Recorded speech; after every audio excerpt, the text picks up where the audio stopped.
Let's take a look at markets right now. We are seeing a mixed picture at the moment. Among other things, of course, investors are looking for signs of what to expect in 2023 from the Federal Reserve. Our next guest says, while there's some reason for cheer, it's not yet an all clear. A nice little rhyming at the top of her latest note. JP Morgan Asset Management Global Market Strategist Gabriela Santos is with us right now. Gabriela, thanks for being here.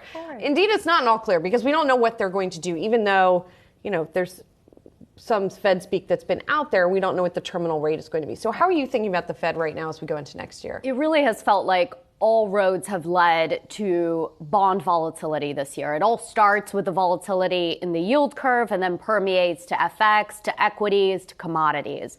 So ultimately what we're looking for is this last phase where the Fed and the expectations of the terminal rate continue driving all asset classes. We need a little bit more conviction in the process of disinflation and hence on the terminal rate before we can get stability. And then next year, we get a new driver of market performance, which we think will be much more around recession fears. But for now, I don't think the Fed knows exactly what the terminal rate is, right? They know it's higher than what they were thinking back at the September meeting. We'll get the new dots in December. It's likely going to show a terminal rate of 5%. But we need a few more strings of CPI reports and jobs reports to really see that the first October print showing finally some positive surprises is the first of many and not just a fluke like we've seen before. What types of sectors do you think will do well against those recession fears that you see coming? So I think in the short term, it's still the environment where your more defensive stocks will do well. Now, we've had several outperforming already this year, things like consumer staples and utilities, and are already quite expensive.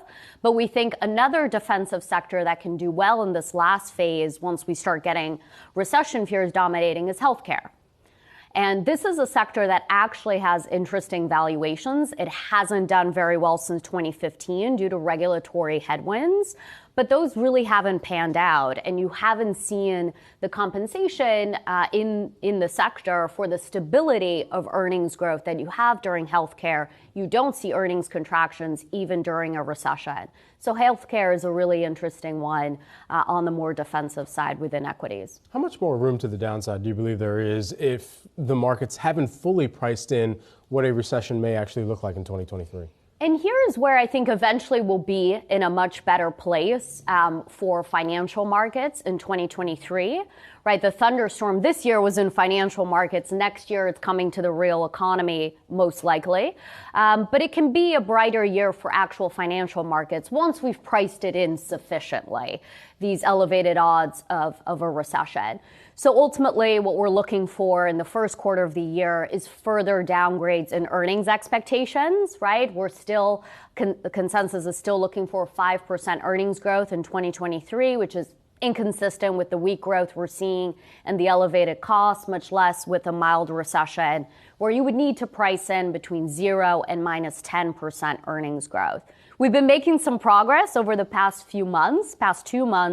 We've seen earnings come down by 8 percentage points, but we need to advance that process a little bit more.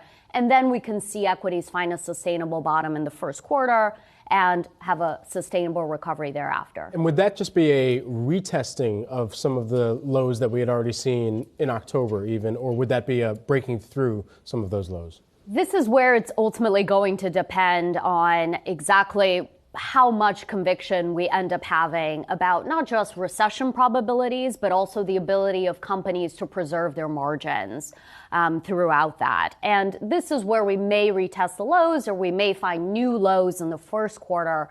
The point for us is that we've already seen a 10% rally off those lows. Right. So we're still suggesting some more downside early in the year before we get set up for a much more sustainable recovery. What we do know is we will eventually recoup the highs that we had on January 3rd. And from here, you're talking about a 35% recovery. If we do it in 1 year, even if you do it over multiple years, you're still talking about high single digits. So tactically being cautious, being slightly underweight equities, but you still need to be invested and actually with much better prospects. One of the other areas you're looking at as potentially defensive is credit, and particularly investment grade credit. And one of the really interesting trends that we've seen this year is boom in fixed income ETFs, right?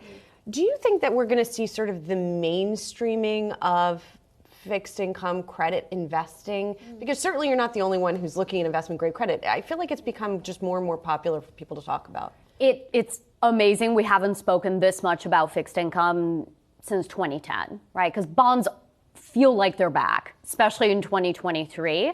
Once we get that stability in yields. You're looking at something like investment grade in the US yielding 6%. That's how much high yield yielded in January. That's how much we've adjusted yields.